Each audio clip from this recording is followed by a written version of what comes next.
free my mind, open my heart with the whispers of truth, to live a conscious life, to live a conscious life on the growing edge, on the growing edge. And now, here's Allie. Hello and welcome to Growing Edge Live. I'm so glad that you're here today.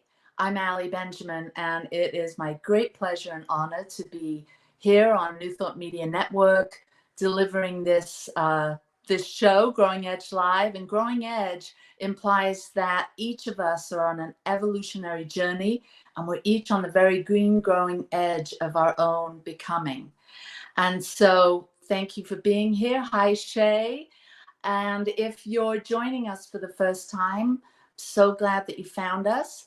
And if you are back, welcome back. You know that this show is all about soul-centered conversations with individuals that are channeling their time, their talent, their energy, resources, their love, and everything they have into doing good works on this planet. So this is the good news that we share every Monday, and I'm so glad that you're here today. So at the beginning of the show, I always jump in with the segment Ask Allie. And today I have a question that's been sent in by Ruby. And Ruby says, I was introduced to New Thought several years ago. I have found so much joy in the community and the spiritual teachings, but I struggle when it comes to money.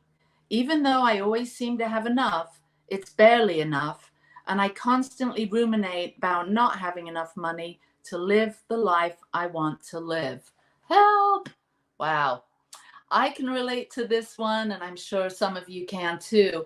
Maybe not now, or sometime in the past. So as I talk about some of the prosperity principles, abundance principles that I lean on in times of lack and a sense of not enough, I want you to think about the journey you've been on.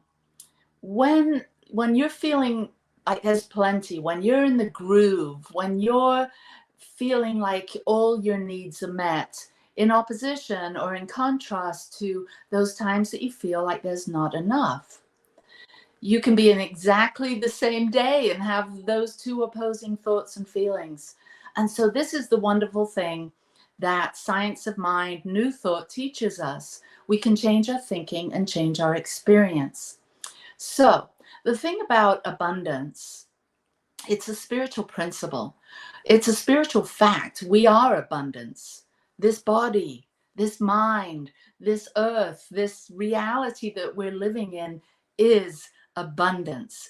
And when we have the consciousness to realize there's no separation between us and the abundant nature of the universe, when we have developed that consciousness and it's core for us, we just absolutely know that we are identified with ourselves in terms of our abundant nature and our ability to create out of this rich, abundant fabric of the universe.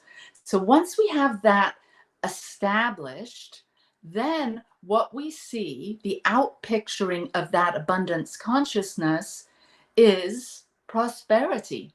Now, prosperity is subjective. We all have a different idea of what prosperity would look like in our lives.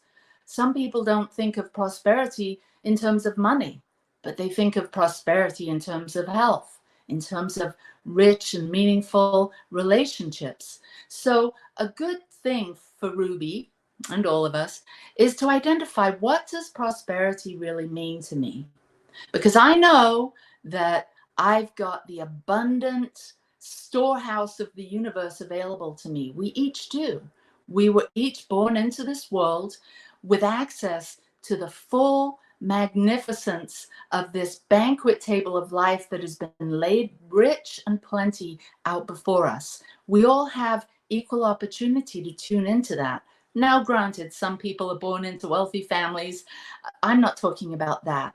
I'm talking about our ability to tap into the abundant creative flow that life is.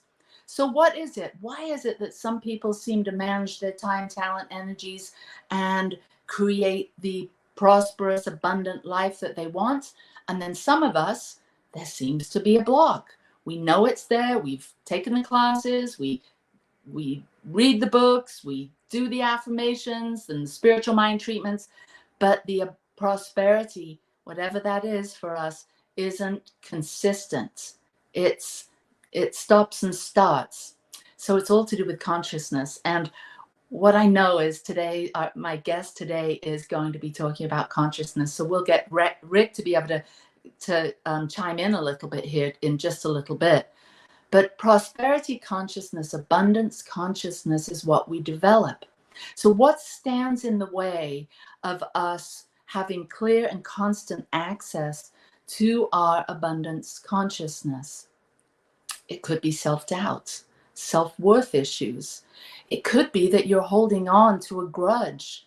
Maybe you haven't forgiven yourself or something or someone else. Whenever there's something like that in our field, in our consciousness, it's going to be difficult to maintain that constant connection to the abundant flow of plenty. So we do the work. And that's really what we learn when we jump onto our spiritual path. We take responsibility for our own spiritual evolution, for our own spiritual journey. And so we have to ask ourselves some tough questions. What's in the way of me tapping into my creativity? Because abundance is about having access to our creativity. And if there's some self-worth issues or some doubts or fears, or like I said, someone or something you haven't forgiven, especially yourself, that's going to kind of block the flow. So I know this well. I have lived constantly in a kind of a feeling of discontent for much of my life. Not so much now, it comes and goes. But when I was younger, I would always feel like I didn't have exactly what I wanted, that somehow other people seem to have it easier than I did. So there must be something wrong with me. What's wrong with me? And it would be this vicious cycle of doubting myself. And so maybe have a look at that. Are you feeling discontent? Are you feeling like others have what you want and you don't know how to get it? The grass is greener on the other side. A good remedy for this kind of thinking is gratitude. Start counting your blessings.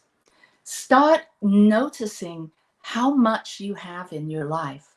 Because when we're trying to vision, or if we're doing spiritual mind treatments, prayers for something that we want to realize or manifest, our vision, our dream, when we're doing this, but yet we haven't yet let go of this discontent, if we're coming to the universe asking for something more when we're not happy with what we've got, or we're not appreciating what we've got, that's a stumbling block. So number one in developing abundance consciousness is really looking to see how much good, how much beauty, how much joy is already in your life. And maybe you'll have to dig deep. Maybe you're not accustomed to looking at how much greatness is already happening in your world. I look outside and I can see the Wasatch Mountains. That's something to be grateful for. I can actually see nature. I can take a walk this afternoon if I want. I know that I've got technology on my side. I have this beautiful laptop, this beautiful iPad that I can interact with and do this show, Growing Edge Live. I've got this body. It's strong. It's beautiful. It's going to carry me through to the end. I know it is. Counting our blessings builds up an energy inside us. It builds up a consciousness of yes. And that's what the universe responds to, is that energy of vibrancy, of yes, of gratitude and appreciation. It said, some wise person, said that we cannot have what we're not willing to become in consciousness. So we have to develop the consciousness for what it is we want. So if you want more joy, experience and acknowledge the joy that you have. Don't wait, don't put it off. Go out there and have some fun. Grandchildren, pets, spouse, out there in nature, whatever it is that brings you joy, do more of that and feel grateful. Stay in the moment with that joy, with that gratitude. Release those fears and doubts and the uncertainty as it around if you're worthy of having this. Of course you are. You were born worthy. We all were. That's the fundamental nature of who we are. We're worthy to be here. Why? Because we are here. So dig in, build up that prosperity and abundance consciousness. And Ruby, you'll start to see the flow of plenty happening in your world because it's already happening. Just open your eyes a bit wider. I hope this has helped. Thank you so much. And if anyone watching has a question for me next week, go ahead and send it in, put it in the comments here or on YouTube or on Facebook or wherever you're watching this. And or you can email me at growingedgelive@gmail.com. Thanks, Ruby. All right, so now we are going to get to my most favorite part of the show. I absolutely love that Spirit knocked on my door and said, "Ali, do a show, do an interview series where you get to speak to some people that really inspire you." And so when I said yes, I was nervous because I thought, I have to do that every week. I've got to find someone new every week. But let me tell you, it's been, I don't know, 3-4 months now, and they pop out of the woodwork. There's so many amazing people. And today, Dr. Rick Moss, who's been a friend of mine for, dare I say, decades now, probably coming up to 20 years. We first met at Anton, at the Anton retreat in Scottsdale. And I'm going to read your bio, Rick, because it says all the things that I really want to say, but that I don't quite have access to at the moment. So Rick has spent the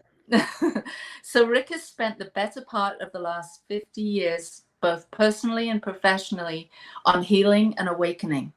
For 20 years, he taught meditation and received a master's degree from the Maharishi International University, studying education in the light of consciousness.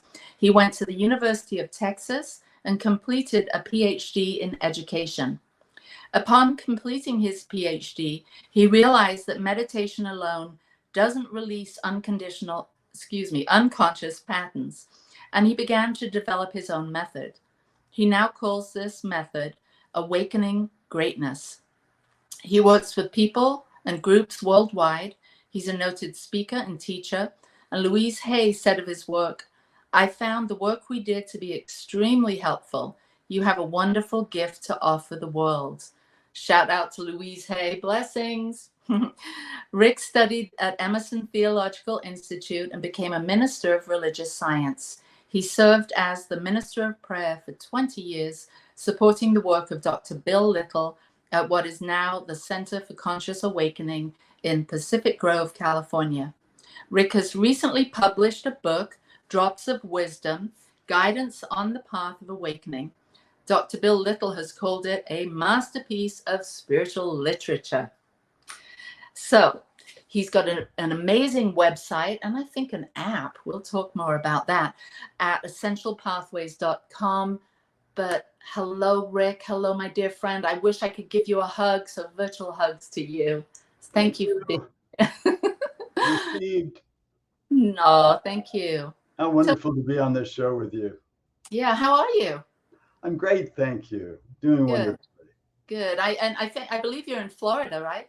I am. I'm on this tropical island, and looking out the window, I see sea of green and ocean and bay and Miami skyline. What more could you want? I actually know that view because I don't know if, well, I think you know this. We're on a Facebook group together called Clouds. Right. And so we post pictures along with hundreds of other people, post pictures of what we're seeing in the sky, clouds and views and vistas. And so I always see your beautiful pictures of your view, and it's breathtaking. And I haven't posted too many. We just moved about 2 weeks ago to a new spot here in Farmington, Utah. And I have the most amazing view of the mountains in the sky too. So I'll be posting more. I look forward to seeing it soon. Well, good. So you heard me talking about consciousness, and I know that it's been your field of study, that your PhD is in consciousness studies, and your dissertation was on that. And coincidentally, I'm writing my dissertation as we speak on consciousness for my doctorate in consciousness studies. So, I didn't know that. yeah, so I decided that I'm going to be leaning a bit on your book as I write. Excellent. So, yeah. So how did you get to be where you are? Obviously, you've spent decades meditating, studying on your own spiritual path. You have a particular evolutionary journey that has been talked about and shared in interviews and in your book and whatnot. What happened before that? Like, where was Little Rick? And did you have an awakening at a young age, or when did that happen? Tell us how you got to be where you are today, starting with your younger Rick version. Well, I had a wonderful mother who was into Blavatsky and meditation. And one day she took me to our window in New York, looking over Central Park, and she pointed out a cloud, and she said, clouds are just energy. So everything, it's just energy. So if you don't want that cloud to be there, you can just send the energy to resolve it, dissolve it into space. And we did it, and it worked. So I'd say that was a pretty amazing moment in growing up. I would say my spiritual journey really began after reading autobiography of a yogi, Yogananda's book. That just opened the door, and I said, boy, that's it. That's what I want. I want that journey. And so I looked into SRF, which is what he recommended, and there wasn't one in New York, but there was Transcendental Meditation. So I went to the Transcendental Meditation talk, and within 20 minutes, I said, this is what I've been looking for. Within a year, I was in Spain becoming a TM teacher, and I truly believed that all you had to do was transcend, and everything in your life would change. It made so much sense. And so I did that for about 20 years and taught it with great passion. But at some point, I had to sit down and say, wait a minute. Here I am after 20 years later, and I still don't have a personal relationship with God. Mm-hmm. And I'm in a relationship thinking that I want emotional intimacy, and I don't have it. And something's wrong. If all I had to do was transcend, I wouldn't be facing these challenges.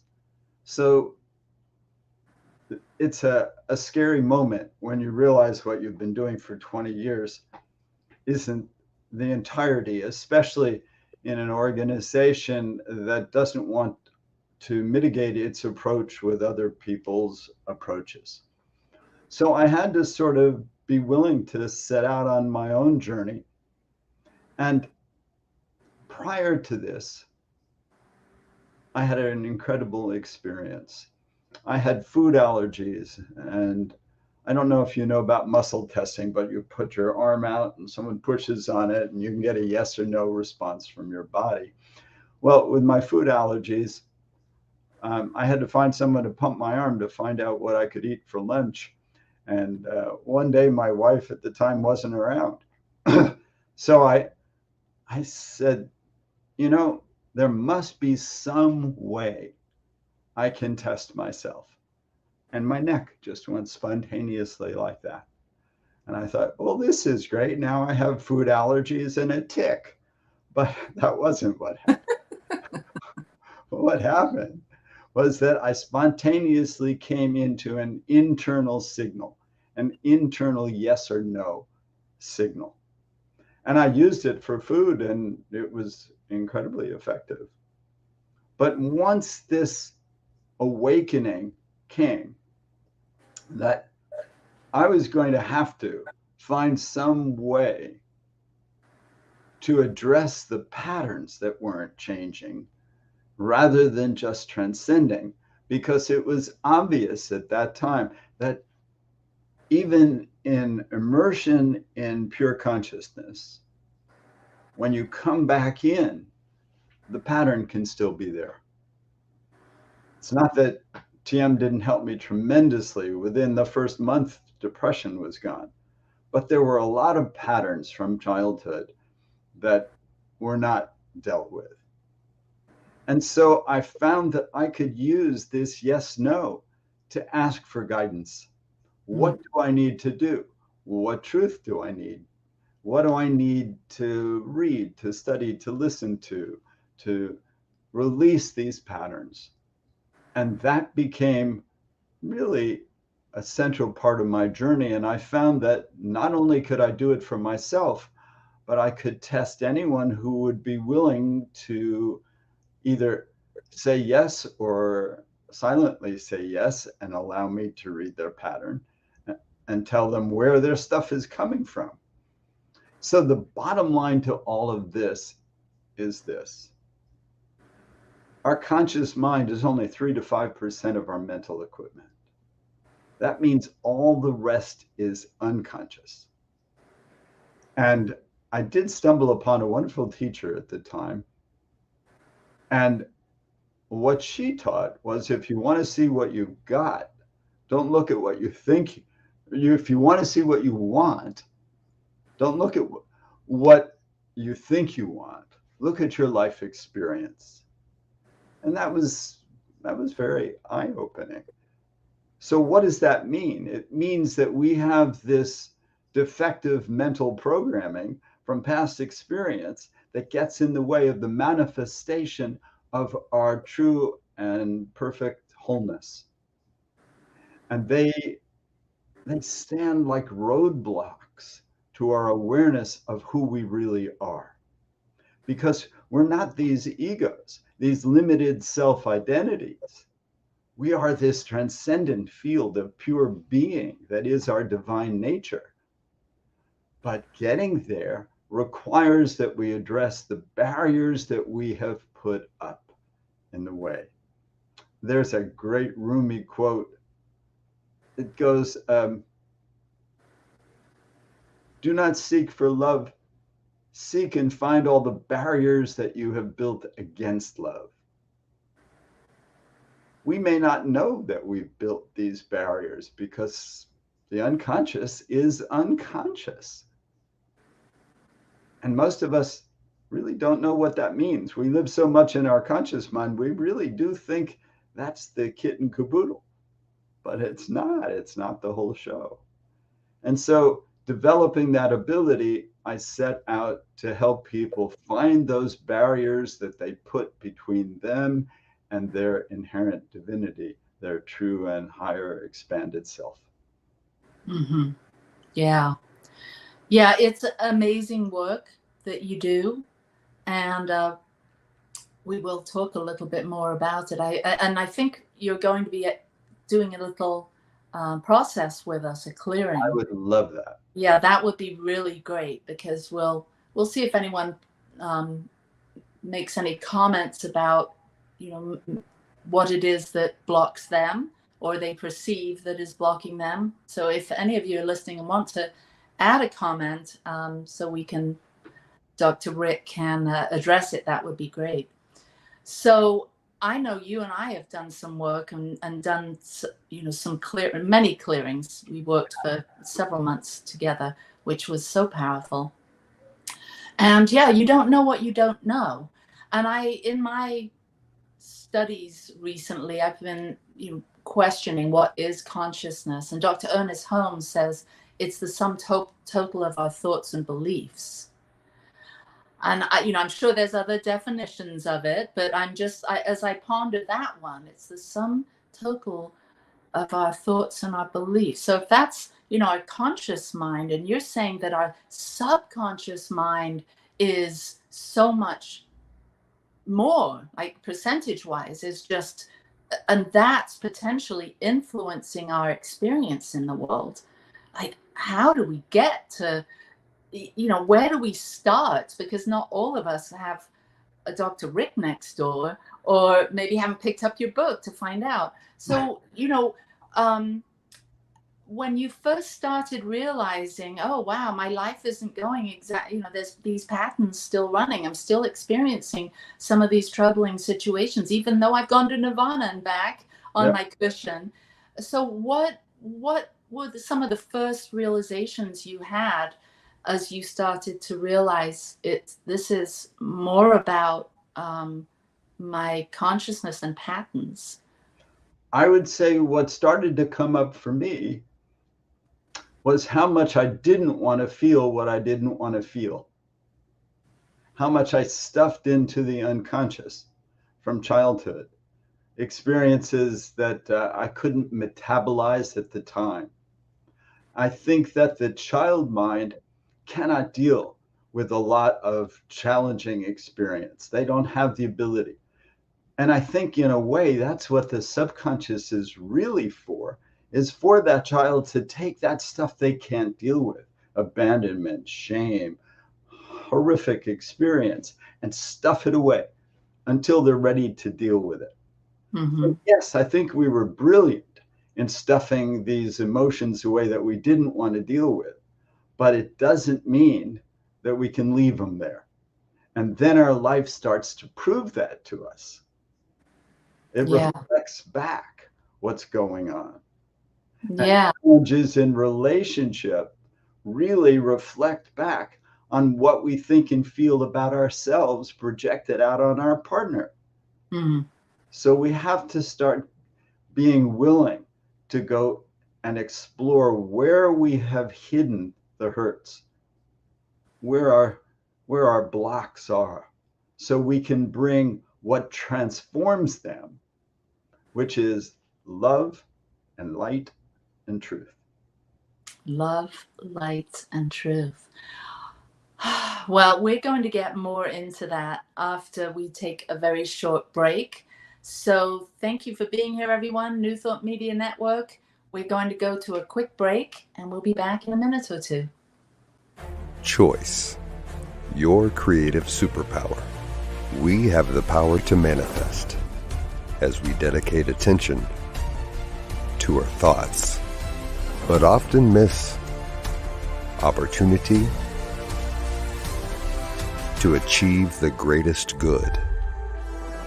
Your superpower is waiting to be unleashed to unlock a fuller, more rewarding world for all.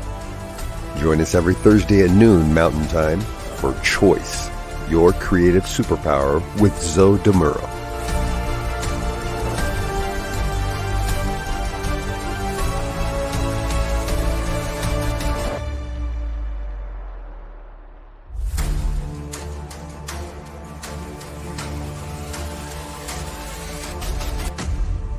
And now,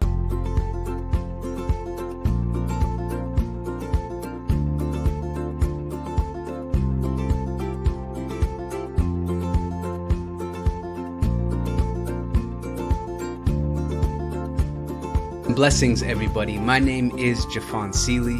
Could you imagine what is actually possible when we start honoring and recognizing our inherent worth, realizing that we are that which is assisting and co-creating our experience? And with that understanding, start recognizing that every human, every individual, everything that we interact with reflects that same inherent worth. It's not about an adventure, it's about the atmosphere of the consciousness of adventure, the lifestyle of adventure. How many people would say that their lifestyle is adventurous?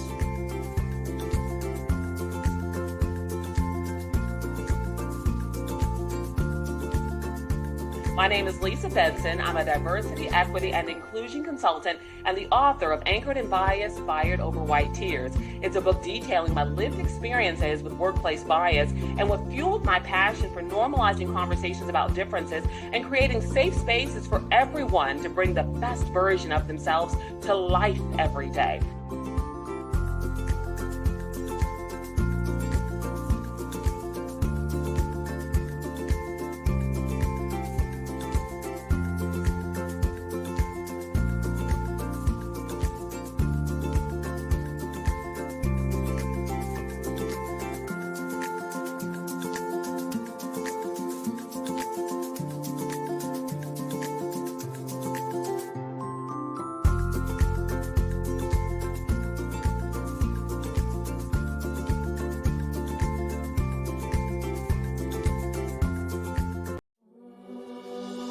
Free my mind, open my heart with the whispers of truth. To live a conscious life, to live a conscious life on the growing edge. On the growing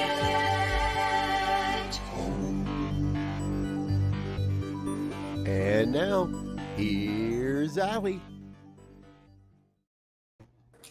So we're back with Dr. Rick Moss here, and I see that Shay, one of our viewers, says what you're describing is the process of feeling all the things that were not able to be felt, is exactly what is going on with her, and she's working with her clients. Thank you for validating this beautiful and challenging process. So thanks, Shay, for commenting. Yeah, so Thank you, Shay.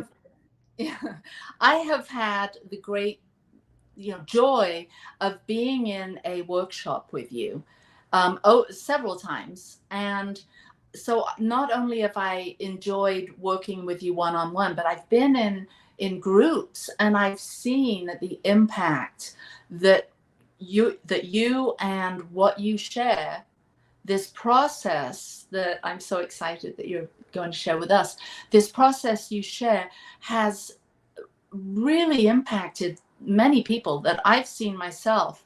And so when your book came out, I was super excited because I thought, years of working on this, working with hundreds of people, going in process, in doing sessions with them. And now it's all sort of, all the juices in this beautiful drops of wisdom.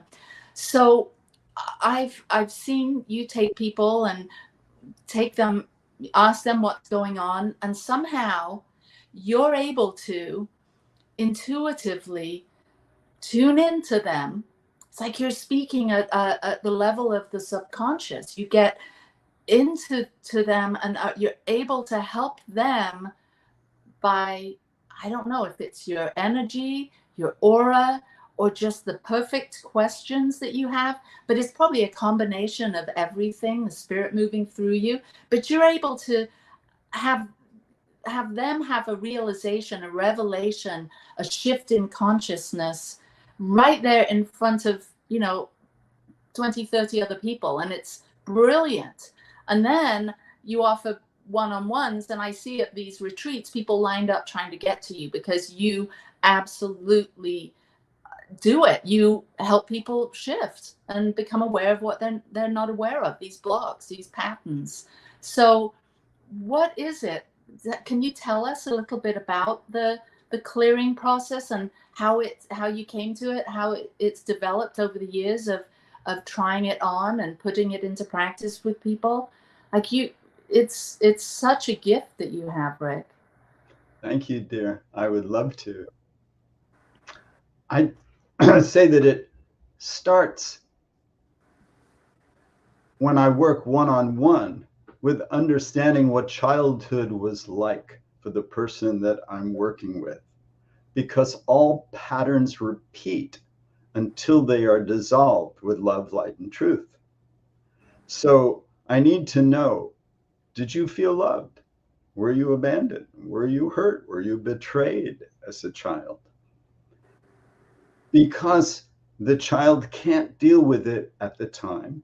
It gets stuffed into the unconscious, but it becomes very powerful as a way of bringing about the repetition of whatever we experienced. Freud called it repetition compulsion. Whatever we experienced in childhood, we seek again in some form until we undo the illusion that that was love. So we may have been neglected, we may have been abused, but we thought as a young child that was love, that we're so desperate for love to survive that whatever the attention is, we think is love. And until we change that programming, that's what we think. That's why it said we marry our parents. But that program can and has been changeable. The other thing to understand that's key to it is that the child mind is narcissistic. And that means whatever the child experienced in childhood, she or he thinks it's about them. I mean, this is enormous. So if mom and dad didn't love them, they think they are unlovable. And that forms the basis of the illusion that they go into the world to perpetuate, because they think that's the truth. They are unlovable, and they will recreate it until they experience, and that's what we're going to do a little in a few minutes, that they are inherently lovable, that we have a part of ourselves, call it the true self, the higher self, the soul, that loves unconditionally. Now the key, and this is in the book, and it's helpful in the book that people can learn to do this for themselves, and chapter 3 really helps you do the inner child work for yourself. And so does my website, as you mentioned, that we need to be able to find within ourselves unconditional love. And it's totally different from conditional love. So what's conditional love? That's the ego's version of love. And what it means is, what do I get out of it? The ego's only thinking about itself ostensibly. So the ego's version of I love chocolate ice cream is, when I ingest it, it gives me pleasure. There's nothing about what we give to the chocolate ice cream in egoic love. But in the higher self, in the soul level, unconditional love is all about give. And when we extend and when it flows through us, when the God energy is just moving through us, what happens is that it heals us as we give it. And that's that incredible spiritual principle that I think I've actually heard you talking about too. And that is the difference between giving at a material level and a spiritual level. I give you $10 and I have $10 less at the material level. But I love you unconditionally, and I am filled with the love that I'm giving away. Not only am I not depleted, but I'm expanded and enlivened and enriched by the giving. So it's the unconditional love and presence. To be fully there, fully present with something, has a powerful effect. When you're fully present, when your mind is not divided, when you're not thinking about anything else, your energy field just becomes rich, powerful, and enlivened. And that has a profound effect. So unconditional love and presence. And then, as you'll see when we do this little inner child piece, and I hope you can see, and anyone listening can see, that if it happened 50, 60, 40 years ago, it's still in the unconscious until you clear it away. You can't just say that happened when I was young, get over it. Get over it is just ridiculous. That's not how the mind works. You look at the world today and you see that you just don't get over it by growing older. No. You got to do the work. You got to find the love, the presence, and open to the truth. So what kind of truth? Well, you'll see it, I believe, when we do the inner child process, but it sort of streams through me, and I don't always get to decide what streams through. Yeah. When the loving adult part of ourselves goes to the hurt child and tells the hurt child that it was never your mother or father's job to love you unconditionally, that it's my job because I'm you grown up. That's a powerful, powerful truth. It needs to be understood. I believe that we choose our parents, and we don't choose them necessarily because they're a fun ride, because they're going to activate the stuff that we need to be triggered in order to make our journey to wholeness. And so we have to get this stuff stirred up so that we get motivated to attention it. And then with that motivation, we'll be led to some support, some nourishment that will help us learn to forgive, love, expand, embrace the truth, and our lives will change. Yeah, beautiful. Well, I'm noticing that Shay has said, I was so gaslit. How would you work with the non-trust and difficulties making decisions that repeats after such abuse? Oh, So, maybe yeah, I would love can we do to that? more time to answer that question in depth. But I would say, and maybe we'll experience this in a couple of minutes, a great question. I would say that when you find that part of yourself that loves unconditionally, you will ask yourself this question: could I harm that which I love unconditionally in any way while I love it? And you will answer it, impossible. I've never I must have done 20,000 sessions by now. I've never found one time where anyone could say, I could love unconditionally and I could harm that child at the same time. It may be the only thing we have absolute certainty of, that it's impossible. So, Shay, that's the beginning.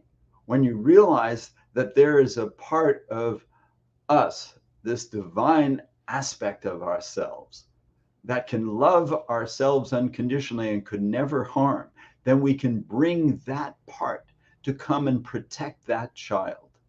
And again, we may not get to it in the few minutes that we have to do an inner child process. But what I do that really works, that you could test out for yourself, find that loving part that cannot harm. Ask yourself, could this part love if that child that I'm loving wasn't good at something like spelling? Of course. If that child were sick? Of course. If that child was angry? Of course. So then you find that the love has nothing to do with performance or feeling. It's essentially flowing through you from God to that child. You're just the conduit. It's that unconditional love isn't manufactured, it's God-factured. It just comes right from God through us. And that is this power that transforms. And so then when you find that part of you that loves like that, tell the child, I'm going to surround you with 100 loving adults and create this atmosphere of safety around you. So if that person who hurt you in the family were to step into that circle of love, the love would be so strong that they would immediately forget why they came. And they would leave immediately if they couldn't love. And that is the protection that you're going to offer child after child. And there's not just one inner child. An inner child is really a memory bubble. And patterns are made up of many memory bubbles, just the way a jigsaw puzzle is made up of many pieces. We have to extract those pieces. And every piece we take out of the puzzle allows us to see through the blockage to the light that is always there of our higher self. Yeah, you're giving us so much here, because what I'm hearing is that essentially we are responsible to be our own light, and that our own light and love and will be the thing that helps us to heal, to help us maintain joy in living, is by taking the responsibility, almost like reparenting ourselves. And for those that we were maybe abandoned by, or for Shay here who was gaslit, and I'm imagining, those parents that don't have the skills or the ability to love unconditionally, but are struggling and suffering from their own subconscious and their own wounds. And then we as little ones, just take in all that, and it's just an ongoing cycle within families of abuse and abuse and abuse, and it's mostly unwitting and unconscious. And so why don't we get to do a clearing, some inner child work, and take us away with this. Let me clarify one thing that you said that's so important. You said we. Let's not confuse the we with our ego, because the ego doesn't love. It's got to be from the higher self. Okay. All right. Yeah. Cool. All right. So I have 10 minutes, right? Here goes. I'm going to start with a little opening prayer. All healing we do in the name of God's love. We give thanks for this opportunity to release the binding influence of the past. We call on God and invite the presence of goodness and peace and light and love to facilitate this healing for all listening. So be it.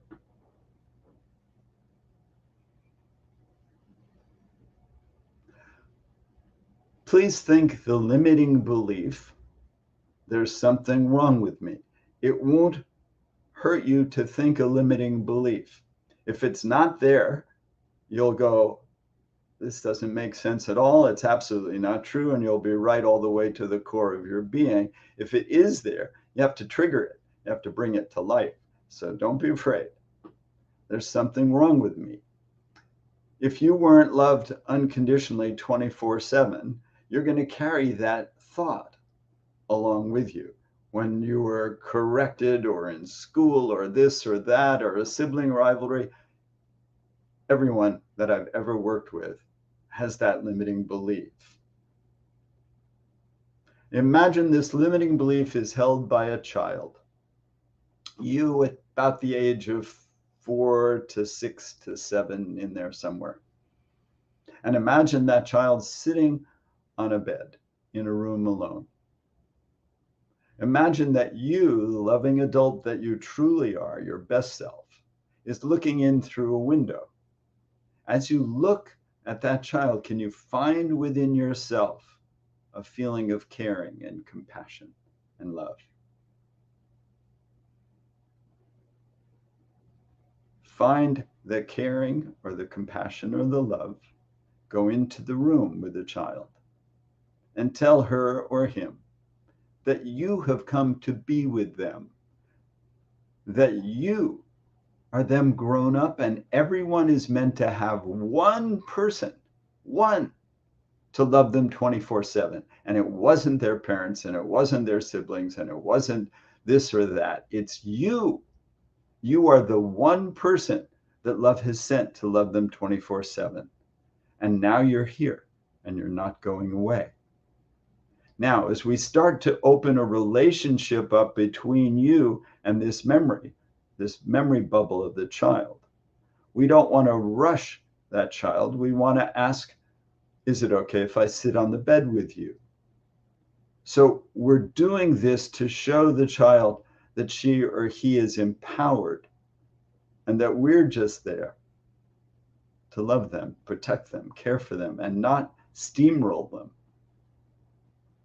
If the child will let you sit down, sit down. Just allow that feeling of caring to shine out. And you might say to the child, I'm sorry, I haven't come for you before, but I am here now, and I'm not going away. Ask the child, would you like to sit close to me Would you like my arm around you? Would you like a hug? What would you like? And you have to feel into, we call that a felt sense. Use your felt sense and feel into what that child is saying. If the child will let you give her or him a hug, do so. And imagine enough time goes by. Subconscious can't tell the difference between real and imagined. So as you imagine enough time goes by so the child relaxes with your presence, it will be happening at the right level. Now imagine that you're now interacting with the child, maybe playing a game or reading a book or coloring. So there's interaction going on. And now imagine a whole day of that love through interaction. At the end of that day, ask yourself, how's that child feeling? Now, let's imagine a whole week of that. What if you were there every moment looking out for that child, protecting her or him? So if there was threat around, you are protecting that child, surrounding that child with safety and love so that no one can come and harm it. And you can truly say to that child, I will never let anyone harm you again, because this is one moment in time that is about to be healed and find its place in your heart. Imagine weeks go by. Now we're doing this a little quickly because we only have a few minutes, but it will still work. So imagine you've been there for 2 weeks, loving that child nonstop. How is she or he doing? Good. And now we expand it. Subconscious can't tell the difference between real and imagined.